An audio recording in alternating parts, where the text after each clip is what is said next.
Hello, welcome to Vet Med Corner. I'm Dr. M.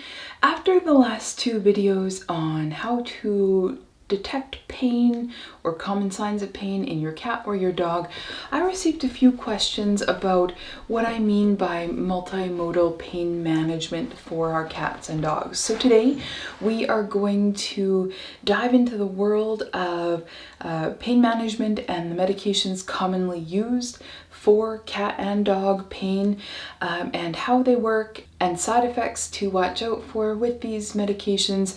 It won't be at all complete. You could see things that I don't talk about. Join me, you'll learn something.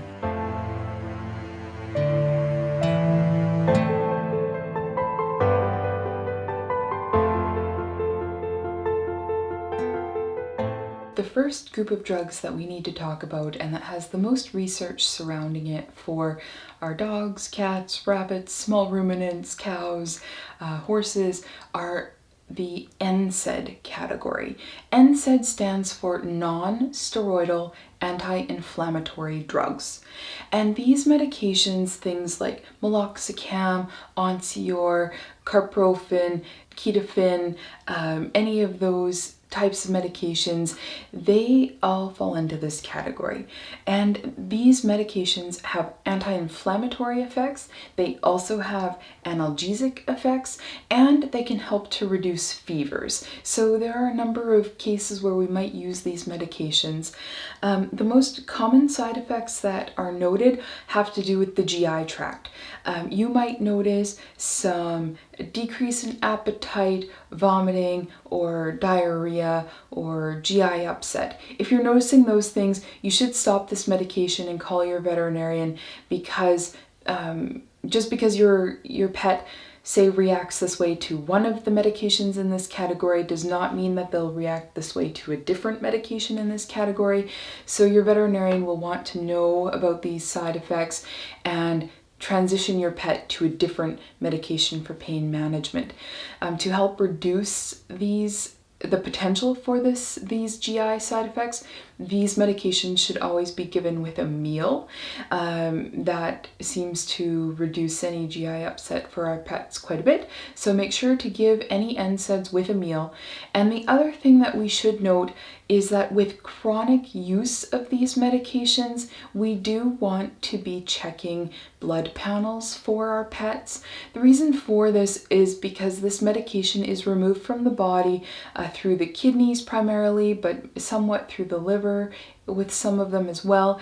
And so we want to check that those organs are functioning properly and doing a good job. If not, we may end up having to pick a different medication, just because if this medication isn't being cleared from the body properly, that can cause issues. We also don't want to use these medications in pets that are dehydrated, as that can increase the load on the kidneys, and that can cause kidney problems. So there are certainly some scenarios where we shouldn't use these meds. However, I know in the US that there is a lot of concern about using especially meloxicam in cats long term, but the rest of the world uses it all the time. And we have research even in cats that are having kidney disease that it is okay to use meloxicam long term. Basically, there is no excuse for having a pet be painful just because of concern of potential organ function issues. We monitor blood work to be safe and to add in other medication to support the liver and kidneys if we need to, but really our focus should be on quality of life. And so if giving NSAIDs makes your pet comfortable and gives them a good quality of life, then that is worth doing. We do use these medications in the lowest frequency that is effective. And so say if you are looking to use an NSAID for arthritis pain, which is incredibly common, you might start with using it say twice a week or only before going on longer hikes or something. And then as the arthritis progresses and gets worse, you might end up having to give an NSAID every other day, and eventually you might end up going to every day. And that is totally fine. There are thousands and thousands and thousands of pets that receive these medications every day, and it helps their quality of life, and they do excellently. Giving aspirin to dogs is a very old and outdated recommendation.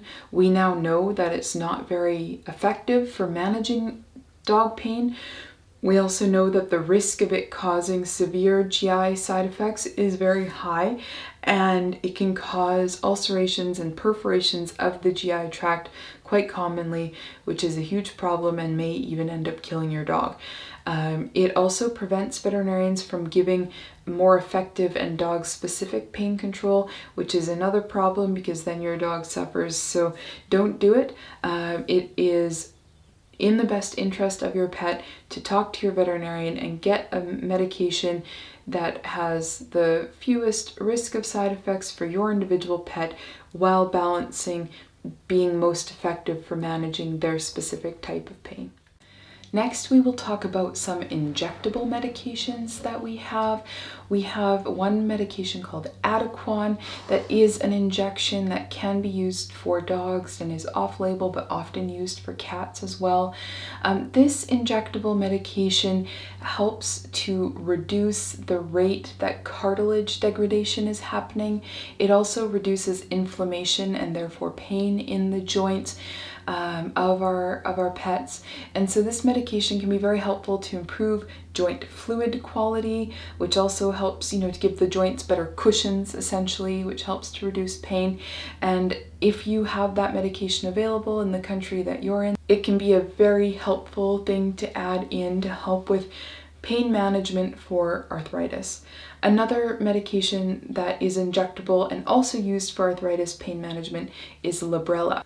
Librela is a monthly injection that can only be used for dogs, and what it does is it inhibits nerve growth factors, which helps to reduce pain signaling for arthritis pain for our dogs. This is a newer medication. You may not have it where you live yet, but if you do, it's something to consider discussing with your veterinarian if you have a dog that has arthritis pain. Gabapentin binds to calcium channels, which reduces excitatory neurotransmitters from being released. All this to say that gabapentin seems to work best for chronic pain, especially that is related to nerve pain or any sort of spinal pain. When paired with an NSAID, gabapentin seems to help even more, and so those two together can be quite a nice combination, especially for chronic pain. Gabapentin seems to help less with acute pain. However, it's sometimes used for acute pain as well, especially when that pain is nerve related. As far as side effects with gabapentin, most commonly we will note that our pets can be a little bit lethargic, a little bit tired. Sometimes they can even have a bit of ataxia, so when they walk, their gait can be kind of wobbly, like they're a bit drunk, if you will.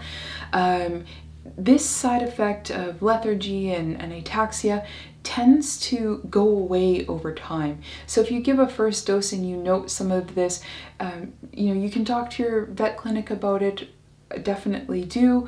However, it is likely that as your pet gets used to being on this medication after a week or so, that this side effect will no longer be noted.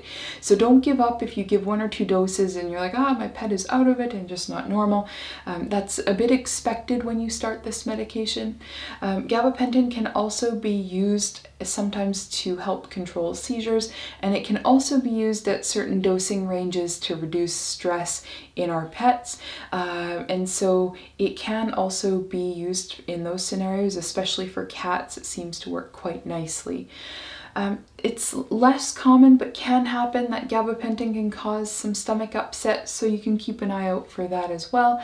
But it does not have to be given with a meal for most pets. I also wanted to say about gabapentin that there is quite a wide dosing range, and so it can take some time to find the dosing schedule and dosing amount that your individual pet needs. So you may have to work closely with your veterinarian to sort out what's best. And it's pretty common to start on the low end of the dosing range and work our way up, either as pain gets worse over time for degenerative type diseases, or if you're finding that it's not effective for your pet at the dose initially prescribed. One more note about gabapentin: because it is primarily removed from the body through the kidneys, if your pet has any kidney disease, it's very common to need a lower dose of gabapentin, and possibly to even give it less often. So if your pet has any kidney issues, they can still have gabapentin. It might just have to be adjusted a bit for them. And so monitoring blood work is also helpful for these pets. Next, we will talk about Amantadine.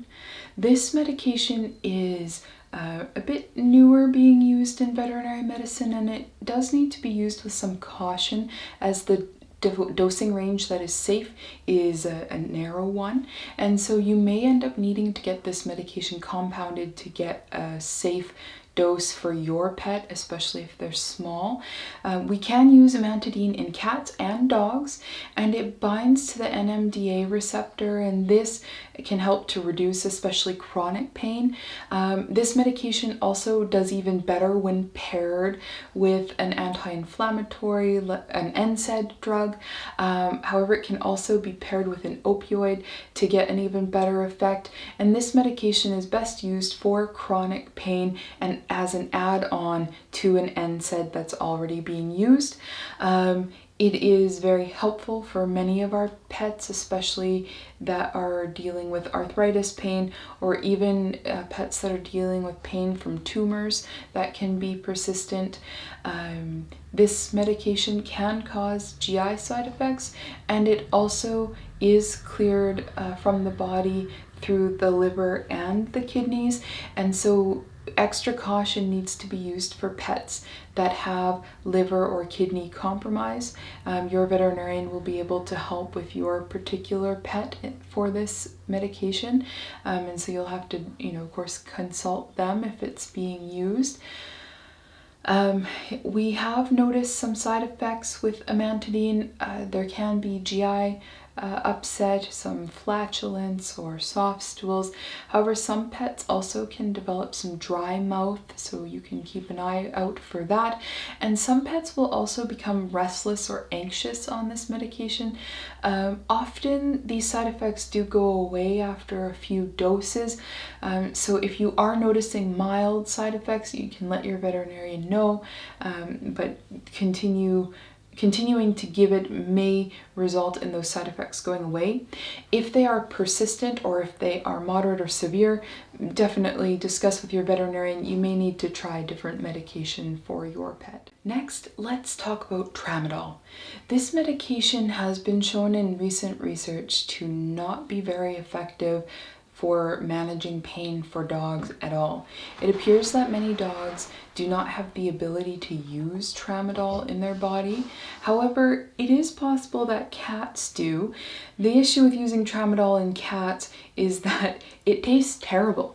And it's very hard to get medication into cats for a lot of people, and if that medication tastes awful, that makes it even worse.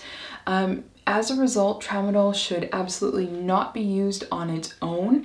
At best, it should be used after a bunch of the other medications we've already talked about are already being used for a pet, and then your veterinarian may consider adding it on to see if it provides some additional benefit. But for our cats and our dogs, Tramadol is absolutely not a first-line pain control medication, and for dogs, it's questionable about if it should even be used at all.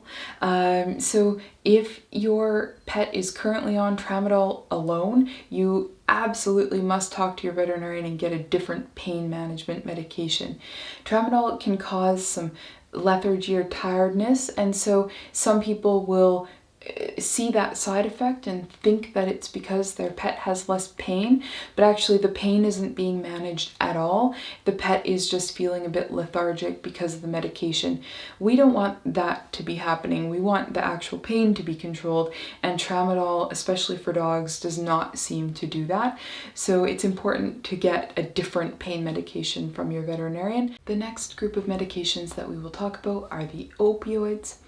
Opioid medications are things like fentanyl and morphine, those sorts of meds. They bind to opioid receptors, which reduces the transmission of pain signals to the brain, which helps to relieve pain. These medications are most commonly used in vet clinics, say immediately surrounding a surgery, because they do significantly help to reduce pain. They are given into a vein or into a muscle most commonly. However, there are some cases where if post-operative pain is thought to be significant, that fentanyl transdermal patches are used. Now, these patches do take somewhere between 6 hours and 24 hours to kind of reach therapeutic dose, so your veterinarian may ask for you to come by the day before for them to apply the patch. They'll have to shave some fur so that the patch can sit on skin, otherwise it's not effective. And these patches last 3 to 5 days, and this can be very helpful for additional pain management for our pets, especially after more significant surgeries or more painful accidents, that sort of a thing. The most common side effect with opioid medication is that it causes constipation and or a reduced appetite. So it is a bit common after surgeries that your pet may not have a bowel movement for a while. Part of this is because they've been fasted, and so there hasn't been food going in for a number of hours. And then part of it is also because opioids slow down the GI tract and its peristalsis, which is how it moves the food through the intestines. And so because that is all slowed down, then the food takes longer to get to the colon, and it takes longer for your pet to have a bowel movement. You can ask your veterinarian how many days you should, be safe to wait for a bowel movement to happen. Usually if it's been 3 days and your pet hasn't had a bowel movement, that would be reason to get concerned and see your veterinarian. But ask your veterinarian for your particular pet what sort of a timeline to expect before you should be concerned about not seeing a bowel movement yet. We are also going to talk about buprenorphine. This medication is a partial mu agonist, and it's most commonly used for cats.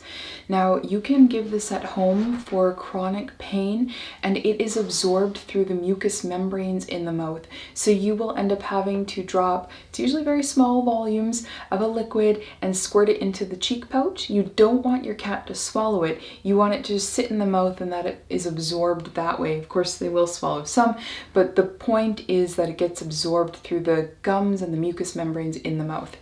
It doesn't tend to seem to cause a lot of salivation or anything else from our cats. It's generally well tolerated. This medication is particularly useful for like mild to moderate pain, and is very commonly used with an NSAID for arthritis pain as it starts to progress. It's also commonly used after surgeries for additional pain management for our cats. Some cats might be a little bit euphoric on it, and they can become even more friendly sometimes, which is a nice side effect. If you're noticing these sorts of things, you can let your veterinarian know. If it's a tolerable amount of side effect, they may leave the dose where it is. If it's not, there might be tweaks of the dose that are needed. It's pretty uncommon to see any GI side effects from this medication, although it's possible. And if you're noticing anything that's moderate or severe, then definitely let your veterinarian know and some changes might be made. But overall, buprenorphine is pretty well tolerated for our cats and is a lovely pain management medication to use for them. One thing that I wanted to mention briefly is that there are not any safe and effective over-the-counter medications that we can give to our pets. So do not give anything over-the-counter for your dog or your cat. Many of these medications kill them. They're very toxic, they're not safe, and at the best case scenario, they're not effective and you have a high risk of very dangerous side effects. So do not give over-the-counter medications to your pets. I know that you can find them around. Don't use them. Get proper medication for pain management from your veterinarian. The risk of dangerous side effects is lower and the efficacy of them is better, and so it's a no-brainer. You should be giving dog and cat specific pain management. Do not ever change dosing amount or frequency without first talking to your veterinarian to make sure that that it is an okay thing to do. This can be very dangerous to do without consulting your veterinarian, and should never be done just on your own. If you are finding that your pet's pain is not managed, you need to discuss it with your veterinarian. I hope that you have found that this video has been helpful in answering some of your questions about multimodal pain management for our cats and our dogs. This is something that is incredibly important, and as I've discussed in the pain videos before, pain is very commonly untreated and undertreated in our cats and our dogs. So make sure that you watch the videos I did on how to tell if your cat or your dog is in pain. Watch those videos, and if you're noticing pain in your pets, talk to your veterinarian about it. Make sure to advocate for your cat or your dog as they're unable to do that for themselves, and make sure that you are treating any pain that is present. And if the medication that your veterinarian gives to you is either causing intolerable side effects or it is not treating the pain adequately, then see your veterinarian again. We have lots of choices, and we have even some other medication choices that I haven't covered here. So there are many things that can be done, and just because one thing doesn't work out for your pet, that doesn't mean you should just go, well, this is it, and quit. Keep seeing your veterinarian until you find a medication or combination of medications that suits your pet and that brings their quality of life back to an acceptable level. If we have pets that have gone through trialing many medications, combination of medications, and their pain is still not controlled and their quality of life is still poor, that is a very valid reason to start discussing euthanasia with your veterinarian. It's not fair to our pets to leave them in pain and in uncontrolled pain. So while their pain is able to be controlled and they're able to have a good quality of life, keep working with your veterinarian, follow up with them. They will love to help you to keep your pet healthy and happy. All right, I would love to hear from you, any questions you might have, anything that wasn't clear, or if you have any video ideas for what you'd like me to cover next, please comment them down below. Feel free to subscribe, share this video with anybody you know who wants the information, and we'll see you on the next one. All right, bye.